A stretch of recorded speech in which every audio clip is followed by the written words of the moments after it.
The most obsolete idea is go to school, get a job, work hard, save money, get out of debt, and invest for the long term in the stock market. See, why would you save money when they're printing trillions of dollars? The gap between the 1% and 99% is massive. You see, it's not just money. You have to step back and look at the bigger picture.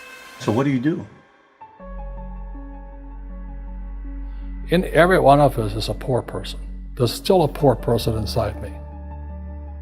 There's also a middle class person, and the middle class persons want security. They want that steady paycheck.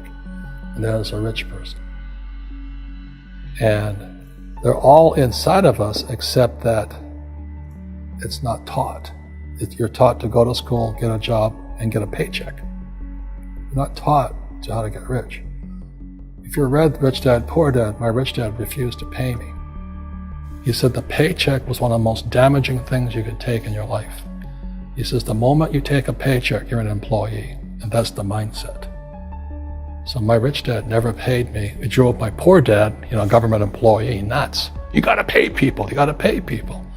And Rich Dad was not saying that the paycheck was bad. He says you didn't want to be a slave to money.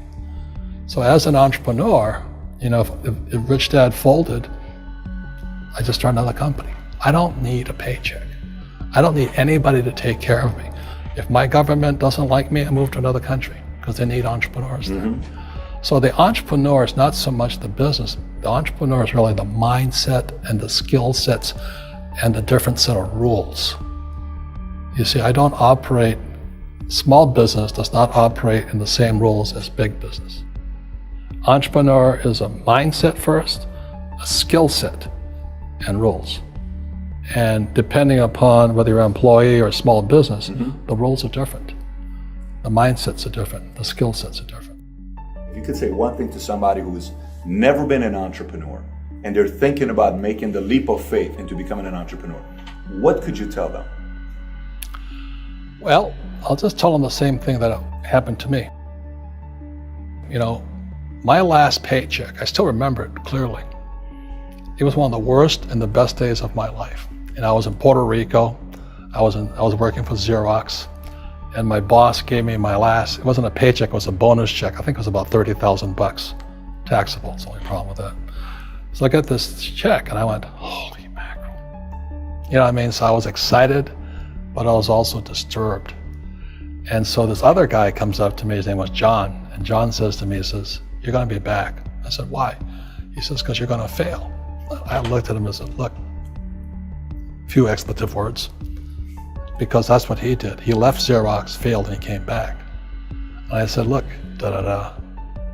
you failed and you came back, but I'm gonna fail and I'm never coming back. And that's the attitude. Do you know what I mean? If you say, well, if I fail, I'll go back to mommy and daddy, then that's what you'll do. So if you fail, that's when I became an entrepreneur, because I had no money. I had no money for years. I didn't have a paycheck. But that's what my rich dad encouraged me to do. He says, when you don't have this paycheck, you get hungrier, smarter, and it's a test of your character. Will you become a crook? Will you become dishonest? Will you cheat and steal? Or will you become a better human being? So really, that's the benefit of becoming an entrepreneur, is you really find out who you are when you don't have anything. So you always have to look at the big picture. Too many people look at, well, what's going to happen to me? When you look at the big picture, you're also going to know that when something bad happens, something good's going to happen. But you got to prepare for whatever is coming. If you think next 20 years will be like the last 20 years, you're going to get creamed. When you and I go to the supermarket and we buy a carton of milk, we always check for the expiration date. But most people do not check for the expiration date on their brains. Instead of get out of debt, I get into debt. I just refinanced $300 million in debt. I went from 5% to 2.5% interest. I made a fortune. Every month, more money comes in because my cost of money has gone down. So while some financial experts are saying get out of debt, I'm saying learn how to use debt. See, when I came back from in Vietnam in January of '73, the first thing my rich dad said to me was go to school to learn how to invest in real estate. It wasn't real estate, it was how to use debt and taxes. Debt and taxes make the rich richer. Debt and taxes make the poor, middle class, poor. So all the rich guys who are doctors and lawyers or, those guys, they're getting creamed and they don't know why. Doctors are getting creamed. Oh yeah, they're making more money, but the take home is less. Sure. My doctor just yelled at me. He's happy. He says, "Oh, guess what? I finally made $1 million." And I said, "Yeah, this was just 3 weeks ago." And so I said, "Yeah, well, how much you pay in tax?" He says, $750,000 in taxes.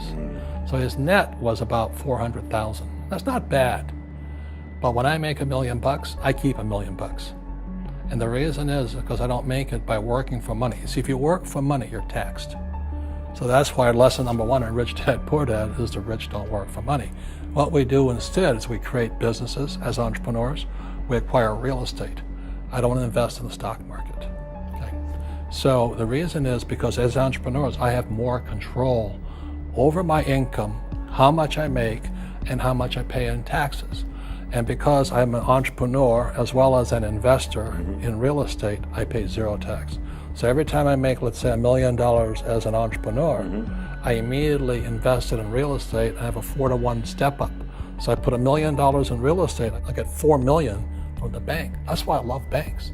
But the banks are screwing everybody else, terrible. But it's good for me. That's why you say when you print, it's good for you, but when you print, it's bad for people that work for money. Because when you print, savers get creamed and people who work for money get creamed. When they print, debtors get rich.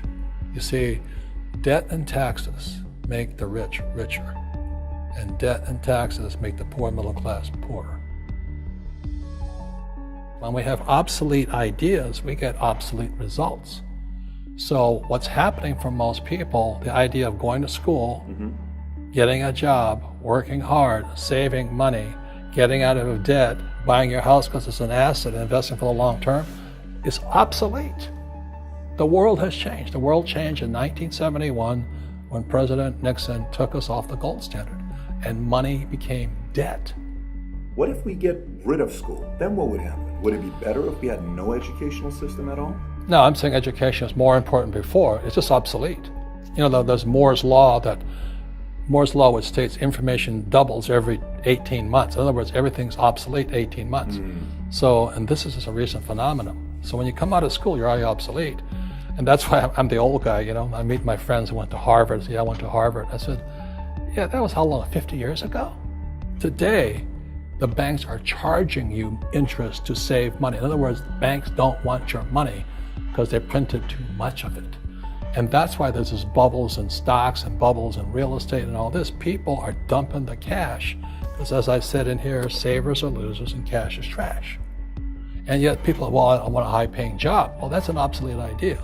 Get out of debt is an obsolete idea. You should learn how to get into debt, how to use debt to get rich, and they'll never teach you about taxes. The reason the 1% is way up here and the 99% are going this way is because when you print money, 2 things happen: inflation and taxes.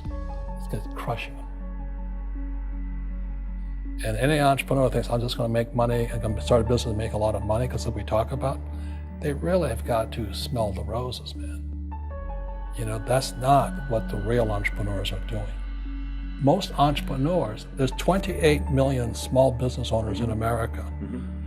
24 million are what are one-person entrepreneurs. They're called non-employee entrepreneurs. So and that's what happens is when people don't really understand what an entrepreneur does. So most big people are self-employed, but they're not really entrepreneurs. The self-employed pay the highest taxes of all, and nobody tells them that. Yeah, it's also called the entrepreneurial spirit, but what we were actually talking about was there's no such thing as a bad economy. There's external, you and I, we all have an external economy, but we also have an internal economy, and the willpower is to change our internal economy. So for me, I can see the good and I can see the bad. I don't really give a damn because I'm going to be rich anyway. But a poor person with a poor personal economy, all they're going to see is a bad economy because they don't know how to make money in any economy. And a middle class person, they have a middle class economy. What they want is a nice house and a steady paycheck and the job and the car. And so when you take their job away, to them, that's disaster. Well, since an entrepreneur doesn't have a job anyway, it's no big deal. So all I'm saying to people, and it's what Bucky Fuller taught me, is always two sides, you know what I mean? Unity is plural, at minimum two. So if you think the economy is bad, it's because your economy is bad. If you think that steady, employment is important, then you'll see an economy without jobs. Your economy versus the external economy. What you control versus what you can't control. I can control. Yeah, it's called an internal focus versus an external focus. So the real entrepreneur has an internal focus. That if they fall down, they say, "Oh, this is good, because I'm going to go up higher." The average person will fall down and say, "Oh, I'm going to take some Prozac," or somebody has a mistake. Oh, the mistakes don't matter. Well, mistakes matter. It means you didn't know something. But a real entrepreneur, whether they fall down, they always can go up. They can stand back up and go higher. And no matter what happens to them, they get stronger and better and smarter and happier. But a person with a weak internal mindset is that they're so afraid of what happens, it generally happens. Like, people who are afraid of losing their jobs, they generally lose their jobs. You know what I mean? Yeah. So everything comes through you. Yeah, so the entrepreneur first job is to control inside here, not outside there. The moment you take that paycheck, you're an employee. You've got to be stronger than that. It's about inside control.